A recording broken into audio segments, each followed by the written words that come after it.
आज हम पढ़ेंगे अ लेज़ी बॉय, एक आलसी लड़का। ये उसकी कहानी है। Once there lived a famous poet named Tenali Raman in Vijayanagar empire in South India. अब एक बहुत मशहूर पोएट रहता था। पोएट वो था जो पोएम्स लिखता है, जिसका नाम था तेनाली रामन। वो कहाँ रहा करता था? साउथ इंडिया के अंदर एक जगह है विजयनगर, वहाँ रहा करता था। He was popular for his wit and intellect. वो अपनी बुद्धि के लिए, यानी कि अपने ज्ञान के लिए और अपने दिमाग के लिए बहुत ज़्यादा मशहूर हुआ करता था। He worked as a jester in the court of Raja Krishna Deva Raya of Vijayanagar. अब एक ना कोर्ट लगता था उनके यहाँ पर, जहाँ पर वो रहता है विजयनगर में। तो वहाँ पर वो एक एंटरटेनर की तरह काम करता था। किसके कोर्ट में? राजा कृष्णा देव के कोर्ट में, यानी कि वो लोगों का मनोरंजन करता था। Raman had a discerning command of various languages such as Telugu, Marathi, Tamil and Kannada. अब जो रमन था, यानी कि जो तेनाली रमन था, वो बहुत ज़्यादा शार्प था। उसे बहुत सारी लैंग्वेजेस की नॉलेज थी, जिनको वो बहुत अच्छे से बोलता था, जैसे कि Telugu, Marathi, Tamil and Kannada. Born in a village called Tenali, Raman's parent named him Tenali Raman. और उसका नाम तेनाली रमन कैसे पड़ा? कि वो एक गांव में पैदा हुआ था जिसका नाम था तेनाली, तो इसलिए उसके पेरेंट्स ने उनका नाम तेनाली रमन रख दिया। A very interesting incident made him gain his place in Raja Krishna Deva Raya's court. अब एक बहुत ही अनोखा सा और बड़ा इंटरेस्टिंग सी एक चीज़ घटी थी, जिसकी वजह से जो तेनाली रामा था वो राजा कृष्णा कोर्ट के अंदर काम करने लगा। Initially Raman happened to be a lazy boy wasting his time loitering with street imps. अब पहले जब रमन था, यानी कि जो तेनाली रामा था, वो पहले बहुत ही आलसी लड़का हुआ करता था। वो अपना टाइम पूरे टाइम स्ट्रीट्स में, गलियों में बिताता था और बहुत शरारतें करा करता था। इम्स का मतलब होता है मिस्चीफ मॉन्गर्स, यानी कि वो लोग मॉन्गर्स, यानी कि देखो जैसे पगड़ी वगैरह पहन के रहते हैं ना, तो ये बहुत शरारती हुआ करते, तो ये उन्हीं लोगों के साथ रहता था गली में। His father had died when he was very young, और जब ये बहुत छोटा था तो इसके पापा की डेथ हो गई थी। One fine day he met a hermit who gave him a holy month। फिर एक दिन वो एक साधु से मिला जिसने उसको एक मंत्र बताया।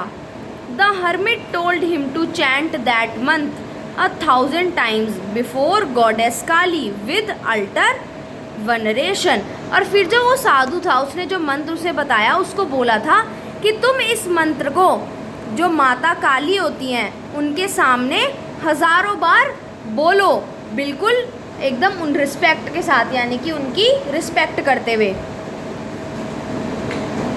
Raman was influenced by the hermit and began chanting the mantra in front of the statue of goddess Kali in a nearby temple.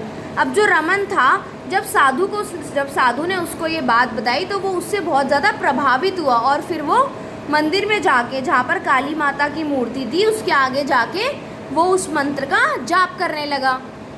As he completed the recitation goddess Kali appeared before him. और जब उसने अपनी वो जो मंत्र दिया था उसको बोलना ख़त्म करा, यानी कि रेसिटेशन करना, यानी कि उसको बोलते रहना, रिसाइट करना, तो क्या हुआ? उसके सामने काली माता आ गई। He started trembling with fear, और वो एकदम से डर गया और कांपने लगा उन्हें देखकर। देखो ये रही ना फोटो, ये उसके सामने आ गई और ये डर के मारे कांपने लगा। Suddenly he realise that the goddess had 1,000 heads and he burst into laughter. फिर एकदम से उसको ये ज्ञान हुआ कि जो माता है उनके तो 1000 सर हैं, और वो ये देखकर हंसने लगा।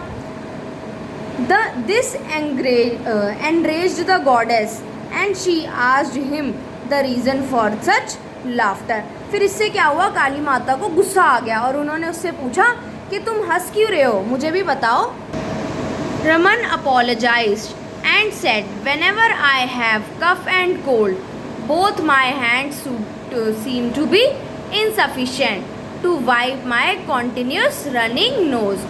फिर जो रमन था यानी कि जो तेनालीरामा था, उसने माफ़ी मांगी और उन्हें बोला कि जब भी मेरे को खांसी जुकाम होता है तो मेरे हाथ मेरी रनिंग नोज़ को, जैसे कि हम कहते हैं ना कि हमारी नोज़ ड्रिप कर रही है, नाक बह रही है, कोल्ड में ऐसा होता है ना कि रनिंग नोज़ हो जाती है हमारी, तो कह रहे हैं मेरे हाथ ना उसको कंट्रोल नहीं कर पाते हैं। I wonder how you manage 1000 noses when you catch cold. और कह रहे हैं मैं ये सोचता हूँ कि आपके तो हज़ारों सर हैं, तो आपकी तो इतनी सारी नाक हुई, तो जब आपको कोल्ड होता होगा तो आप उस चीज़ को कैसे मैनेज कर पाओगे। समझे, यानी कि वो ये कहना चाह रहा है कि जब मेरे को कोल्ड होता है तो मेरे दो हाथ मिलके मेरी एक नोज़ को रोक नहीं पाते, यानी कि उसको होल्ड नहीं कर पाते, वाइप नहीं कर पाते। और आपके तो इतने सारे सर है, तो यानी कि आपकी हज़ारों नाक होंगी, तो आप अपने सिर्फ इन दो हाथों से कैसे कर पाते होंगे। The goddess was amused by his sense of humour. और जब उस बच्चे ने ये बात बोली तो जो माता थी वो बहुत ही ज़्यादा हैरान हो गई ये बात सुन के, उनको बहुत अच्छा भी लगा। She decided to grant him a boon. फिर उन्होंने ये सोचा कि मैं उसे एक आशीर्वाद देती हूँ। She had 2 bowls in her hands, a golden one and a silver one. उनके हाथ में 2 कटोरी थी, एक चांदी की थी और एक सोने की थी।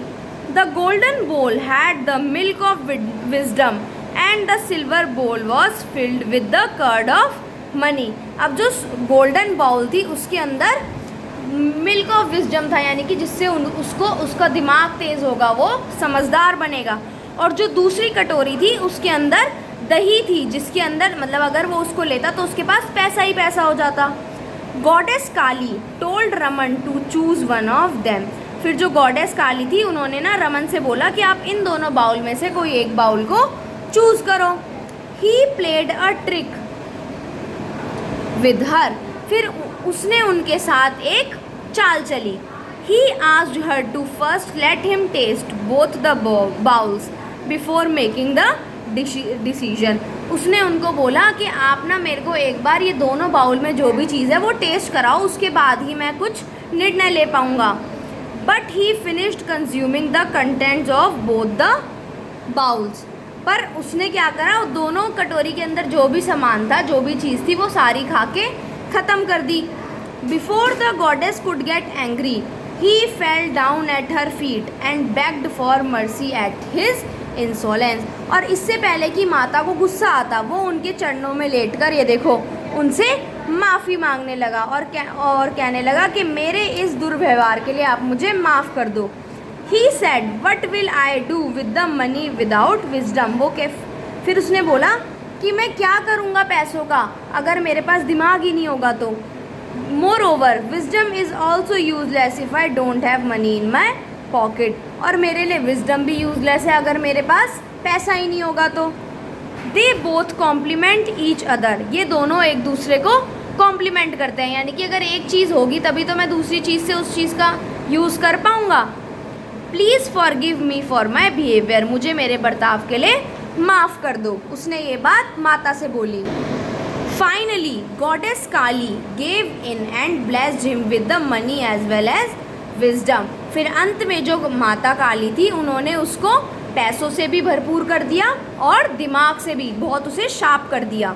She warned him that fame and wealth would arouse rivalry against him among other. और उसने बोला कि जब आप मशहूर हो जाओगे तो आपकी ये जो पैसा है ये आपके अगेंस्ट दूसरों के लिए, मतलब एक होता है ना, अहंकार पैदा कर देगा।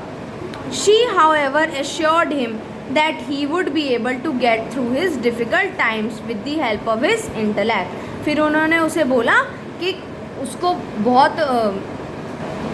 फिर उन्होंने उसको विश्वास दिलाया क्या कि तुम इस मुश्किल समय से जल्दी ही निकलोगे अपने इस दिमाग की मदद से।